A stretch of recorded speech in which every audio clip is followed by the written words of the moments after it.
Bon, les amis, je sais pas pour vous, mais moi je m'y attendais, on s'y attendait, je pense tous. Vinicius qui a enfin pris son premier carton rouge au Real.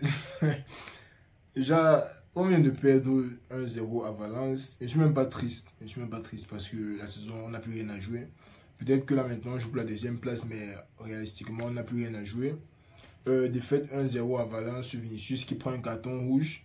Et c'est principalement même pour ça que je vais faire la vidéo aussi, parce que je ne voulais même pas faire la vidéo pour le match, mais comme Vinicius a décidé d'être un thug, on est obligé de faire la vidéo, on est obligé d'en parler un peu. Bon, premièrement, n'oubliez pas de vous abonner. C'est vrai que je n'ai plus mon décor et tout, mais c'est que mon PC est HS pour l'instant. Mais n'oubliez pas de vous abonner à la chaîne. Vous êtes abonné. Apparemment, beaucoup de gens ont aimé voir ma tristesse dans la dernière défaite. Je ne sais pas pourquoi ça vous amuse, mais continuez de vous abonner, les amis. On va sortir beaucoup plus de vidéos à partir de la période ici, vu que le foot est en train de terminer. On doit passer à autre chose. On va peut-être regarder un nouveau sport, genre apprendre de nouveaux sports, ou bien aller tester genre un sport comme la boxe ou je ne sais pas quoi, ou le basket. Je suis nul en basket, mais si vous voulez voir le basket, dites-moi en commentaire. Je vais peut-être aller faire la boxe, faire une session de training pour voir à quel point c'est dur, vous donner mes impressions, pour vous montrer aussi mes skills, parce que je suis un mini-athlète, on va dire mini-athlète. Mais on n'est pas à vous parler de tout ça. Finissez de vous abonner et puis bon, on peut parler du match. Bref, défaite du Real face à Valence. Bon, déjà le match-ci, je ne sais pas s'il y a beaucoup de supporters madrilenys qui attendaient le match-ci, sauf ceux qui ont parié. Chance que le match était à Valence, ça a donné une bonne ambiance. Bon, je pense que si le match était aussi à Madrid, on allait avoir une bonne ambiance, quoi qu'il arrive. Mais le match était à Valence. Valence, ce qui est, je ne sais pas, 40e, ils sont dans les derniers, mais ils jouent leur suivi. Ils étaient à 2 points de la zone de relégation avant le match. Dans la victoire, s'ils les mènent à 5 points. Et en regardant le match, tu ressens vraiment ça. Tu ressens que ça, c'est une équipe qui joue sa vie, qui joue sa survie en Liga contre une équipe qui ne joue plus grand chose, genre pour laquelle tous les espoirs ont été anéantis, n'ont plus rien à jouer dans cette saison. Eux, ils veulent seulement terminer les matchs, partir en vacances, revenir la saison prochaine plus fort et recommencer. C'est exactement ce qu'on a vu pendant tout le match. Bon, après, c'est pas comme si on n'est pas venu genre pour gagner le match. On est venu gagner le match. Ancelotti qui a mis une formation, on va dire moyenne, pas bon, assez solide, parce que je ne vais pas appeler la formation si moyenne, assez solide. Ferland Mendy qui est de retour. Rudiger, Militao, on a Vasquez à droite, ce qui est habitué dans les matchs dans lesquels on ne joue pas trop. Milieu de terrain, nous a mis bon, Kamavinga, Tchouaméni et Ceballos. Trois gars qui gèrent d'habitude. Bon, Tchouaméni pas autant que les deux autres récemment, mais on sait que les trois peuvent gérer. Et puis en attaque, on avait Asensio, Vinicius et Benzema. Bon, niveau tactique, bon, je ne sais pas si je vais trop parler niveau tactique, comme je vous ai dit. Le match ne m'intéressait pas vraiment. C'était un beau match. Valence qui nous a dominé au début du match, mais vous connaissez le Real, petit à petit on est entré dans le match. Et comme mercredi face à City, on n'a pas pu marquer le but. Et même si le match a duré combien 105 minutes, déjà il y avait le temps additionnel. Et même si le match durait 250 minutes, même ça durait 600 minutes, entre la pression qu'il y avait au stade, la frustration de nos joueurs, parce qu'ils sont arrivés dans le match si frustrés, sachant qu'ils viennent de perdre déjà toute leur saison, ils viennent de gaspiller leur saison. On avait le lead en Ligue, on n'a pas pu tenir, on avait le match contre City, on n'a pas pu jouer. Donc, arrivé dans le match, si on sentait vraiment que les joueurs étaient stressés, qu'ils n'étaient pas vraiment. Bon, ils étaient eux-mêmes, je ne vais pas dire qu'ils n'étaient pas eux-mêmes, mais on sentait vraiment que les joueurs étaient stressés, qu'ils ne jouaient pas le meilleur football. Voilà ce qui nous a un peu dominé. Ils ont pu marquer sur la domination, ce qui est bien pour eux. Après, nous aussi, on a dominé. Mais le ballon n'allait jamais entrer. Genre, même si on se dit que le ballon n'allait jamais entrer. Et arrivé en deuxième mi-temps, sautons tout le match, toutes les parties boring. Parce que je peux parler de toutes les occasions ici là, mais c'est pas comme si on gagnait le match, si on allait faire voir que ce sont sur la deuxième place. Mais sautons vers la 70e minute, entre la 70e et la 80e, ou bien disons entre la 65e et la 75e. Je ne sais pas ce qui s'est passé. Genre, le match était déjà assez chaud comme ça. Vinicius qui fait ce qu'il fait souvent, il déstabilise, il cherche les problèmes, il fait ça.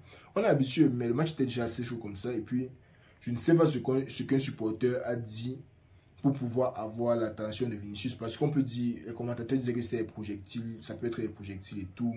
Ça peut être ceci, ça peut être cela. Il y a ça dans tous les matchs. Genre, tous les matchs que tu peux jouer à l'extérieur, tu dois t'attendre à une certaine haine venant des supporters adverses. Surtout quand tu es un joueur qui est en train de grandir, qui est en train d'entrer dans son prime comme Vinicius.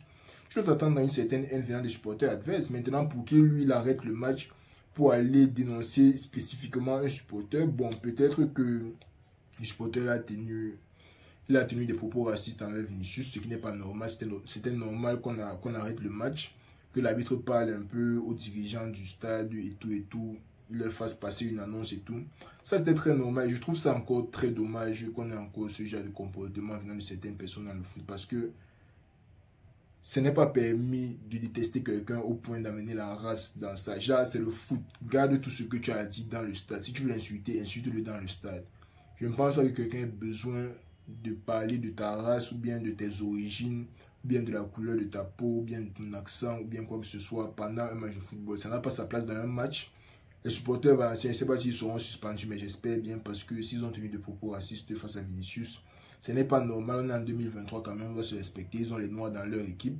Ils ne peuvent pas, ils ne peuvent pas faire que comme notre Noir est arrivé à nous, notre Noir madrilène, et ils sont contre nous, ils vont commencer à insulter n'importe comment. Ça, c'est un comportement un peu enfantin et ça fait pas plaisir à voir. Donc quand j'ai vu ça, j'ai compris que l'arbitre arrête le match, qui parle un peu à tout le monde, qu'il essaie de calmer Vinicius, Ancelotti essaie de calmer Vinicius. Et on était mené, donc forcément nos joueurs étaient frustrés par toute petite chose qui arrivait. Déjà dans un match là où on mène 3-0, Vinicius ne va jamais prendre son temps pour aller parler à un supporter comme ça. Déjà il va seulement dire à l'arbitre et on continue le match. Mais dans le match on était frustrés, on avait encore le match du City en tête, en plus on est encore en train de perdre aujourd'hui. C'est vrai qu'on ne jouait pour rien, mais ça ne veut pas dire qu'on aime la défaite. Donc je comprends quand même la réaction de Vinicius. Maintenant, 10 minutes plus tard à peu près, on annonce presque les arrêts de jeu, je ne sais plus quoi. Pendant les arrêts de jeu, oui, je pense. Coup franc de Toni Kroos, le gars, il frappe, le gardien enlève. Le latéral de Valence commence à perdre le temps. Ce qui est normal, mais je pense qu'il allait un peu trop loin. Rudiger le jette à terre en essayant de prendre le ballon. Vinicius qui vient encore bavarder. Le gardien qui vient. Et Vinicius, il fait ce que Vinicius fait. Toujours dans le bavardage, toujours dans l'agressivité. Toujours dans les trucs bizarres. Genre, le gars ne peut pas se concentrer seulement sur le match, jouer son match, se lever et partir. Non, il doit toujours bavarder, se fâcher avec l'adversaire, pousser celui-ci, faire ceci. Et là, il a mis pratiquement un revers à la Rafael Nadal, à un joueur de Valence. Malheureusement pour lui, il y a la fin, mais il a vraiment mis un revers à la Rafael Nadal, à un adversaire. L'arbitre est parti voir la VAR, carton rouge. Et ça m'amuse maintenant parce que ce n'est pas un match important. Certes, on voulait gagner le match, mais même si on gagnait le match, ça n'allait pratiquement rien valoir, on va se mentir. Et c'est pour ça que ça m'amuse maintenant. Mais c'est exactement ce que je disais dans pratiquement toutes mes vidéos. C'est exactement ce que je dis toujours. Vinicius, un jour, il va faire ces bêtises-là et nous mettre en difficulté. Parce que, imagine-toi pour une seule seconde que c'est City qui nous menait 1-0. Déjà, fermez vos bouches, les anti-madrilènes. Je sais qu'on a perdu 4-0. Imagine pour une seule seconde que c'est City qui mène 1-0 dans le match de mercredi.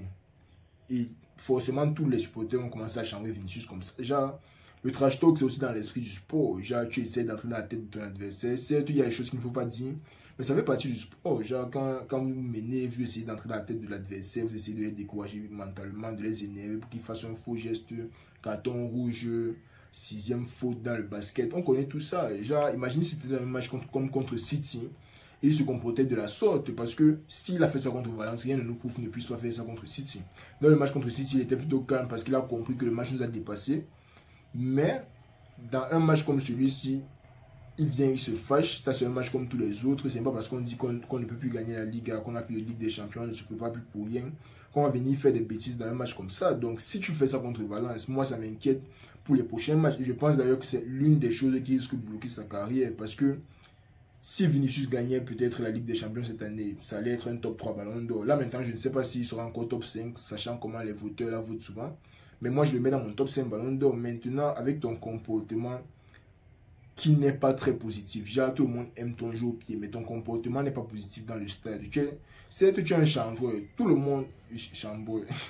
Tout le monde aime provoquer un peu l'adversaire. Mais pour toi, ça a toujours l'air d'aller un peu au-delà de juste provoquer l'adversaire. Ça devient toujours les insultes. Certes, les gars se fassent souvent contre toi.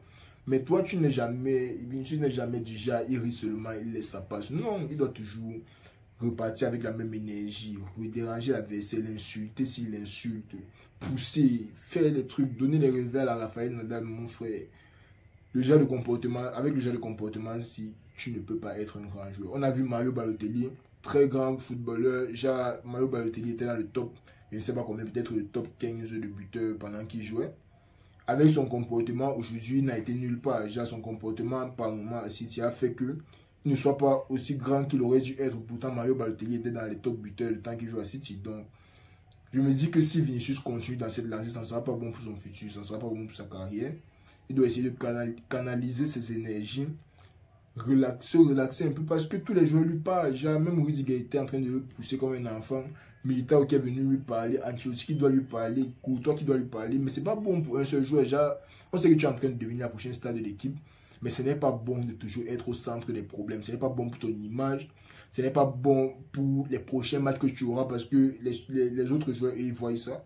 Ils savent comment entrer dans ta tête. Ils savent que si on fait assez, et en plus si on mène de gars, cela peut perdre ses moyens comme ça et prendre un carton rouge. C'est un gros soulagement genre, pour l'équipe adverse. Donc, Vinicius qui en sur ce match-ci, Real a perdu. Aucune surprise là. On s'y attendait un peu. Je ne sais pas contre qui on joue la semaine prochaine. Je ne sais pas si je vais sortir le débrief. S'il y a un fait important, c'est sûr que Hazard va jouer. Si Hazard joue, je vais probablement sortir le débrief parce que moi j'ai envie de voir Hazard jouer. Déjà, son dernier match n'était pas parfait, mais il était pas mal. Et je ne me dis pas qu'on va le réutiliser dans le futur, mais ce serait intéressant de voir Hazard jouer de temps à autre, même une fois par mois, c'est déjà mieux que rien. Il a joué 2 matchs ou 3 matchs entre septembre et maintenant, donc entre le match contre Celtic et maintenant, donc ce serait intéressant de le voir jouer. Mais sinon, à part ça, portez-vous bien les amis. La semaine prochaine, je pense qu'on va faire une vidéo pour la dernière journée de la Bundesliga parce que ça a l'air d'être la ligue la plus serrée. Là maintenant, il n'y a plus rien à jouer dans les autres ligues. Si les matchs sont intéressants, parce que là maintenant ça ressemble à Dortmund qui va prendre le titre, mais je vais regarder le multiplex. Si les matchs sont intéressants, on va faire un débrief. Si les matchs ne sont pas intéressants, bon, on va voir ce qu'on va faire. On va voir ce qu'on va faire. Ne vous inquiétez pas, les vidéos à l'extérieur arrivent. Sur ce, portez-vous bien. On est ensemble les amis.